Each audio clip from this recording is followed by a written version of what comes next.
आपको कि दरिद्रता बहुत ज्यादा है, किराया तक नहीं है, मैं कैसे जाऊं। मंदार और शमी ने दोनों ने मिलकर भगवान शिव की आराधना करी और देवादिदेव महादेव ने वर दे दिया।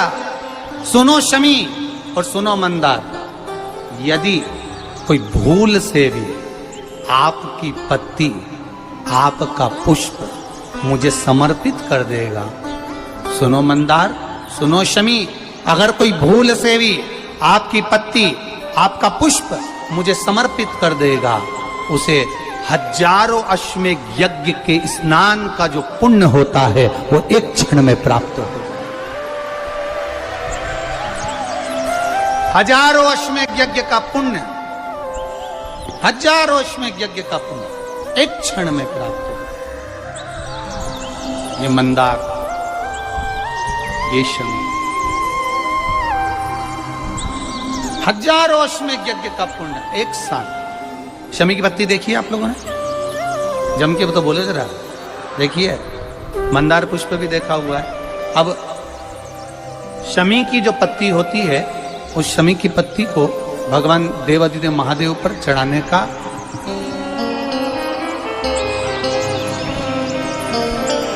शमी की पत्ती जो होती है,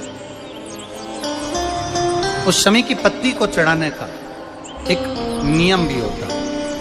थोड़ा सावधानी से सुनना इस नियम को, जो आपके जीवन को सार्थक बना सकता है।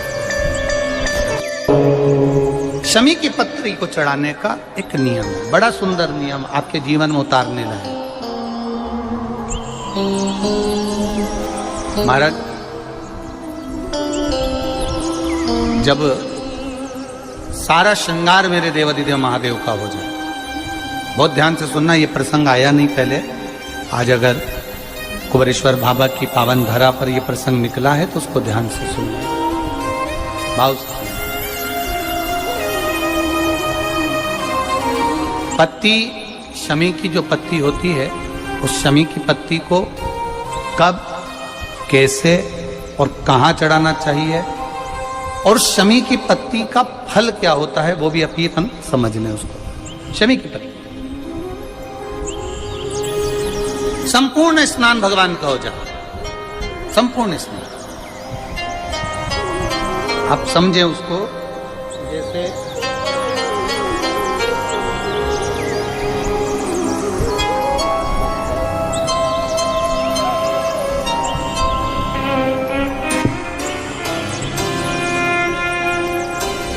ये शिवलिंग है, जलाधारी,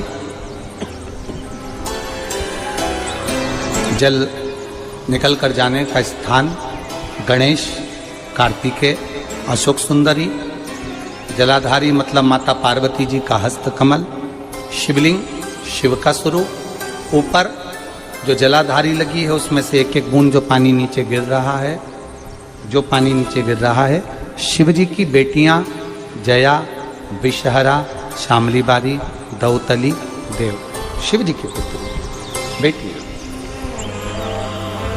अब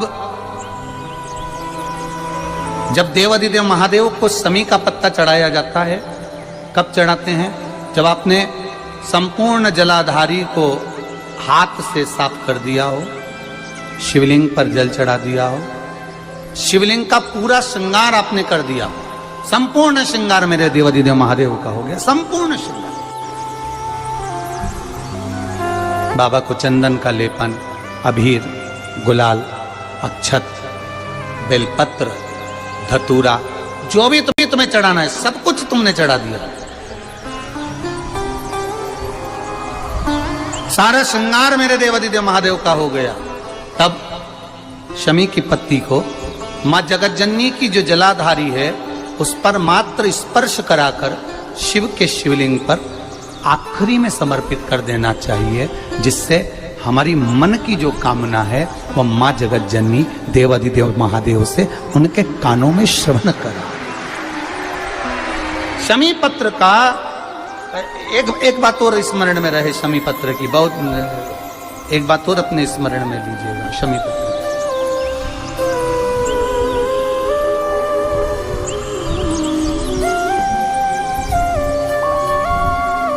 जैसे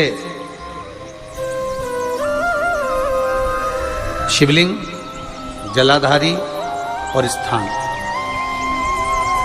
जब बहुत ज्यादा मात्रा में दरिद्रता होती है, बहुत ज्यादा मात्रा में बहुत कष्टमय जीवन, जैसे एक बहन ने अपने पत्र में लिखा है कि मैं हरियाणा साइड से आई हूं, उन्होंने अपने पत्र में लिखा है मेरे को मेरे टिकट करवाने का भी मेरे पास पैसा नहीं था। जिसने लिखा है, अगर वो बैठी हो तो खड़ी भी हो सकती है, कि मेरे पास टिकट कराने का भी पैसा नहीं था और मेरे पास में कोई धन दौलत इतनी भी नहीं कि मैं आऊं। मेरे मायके वालों ने मेरी भक्ति को देखकर, एक कोई उनके परिचित जा रहे थे तो उनका टिकट कैंसिल हुआ तो मुझे यहाँ पर भेजा, मैं यहाँ आई। अब जब आपको लगता है कि इतनी दरिद्रता जीवन में है, इतना, और ऐसा नहीं है, मनुष्य के जीवन में बहुत सुख दुख तो चलता रहता है।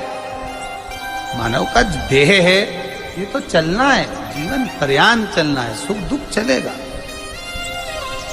यश अपयश चलेगा। लगे तुमको कि हाँ, और आप सबसे निवेदन करना चाहूंगा, आपका मन है कि सीहोर आए, आपका मन है कुबेरेश्वर धाम आए, आपका चित्त है, आपका मन है कि हमें कुबेरेश्वर बाबा के धाम पहुंचना है, सीहोर पहुंचना है, मां सीवन के तट पर पहुंचना है, सिद्धपुर नगर सीहोर की एक एक कंकड़ का दर्शन करना है, 108 शिवालय का स्मरण करना है, चिंतामन गणेश और श्री हनुमान फाटक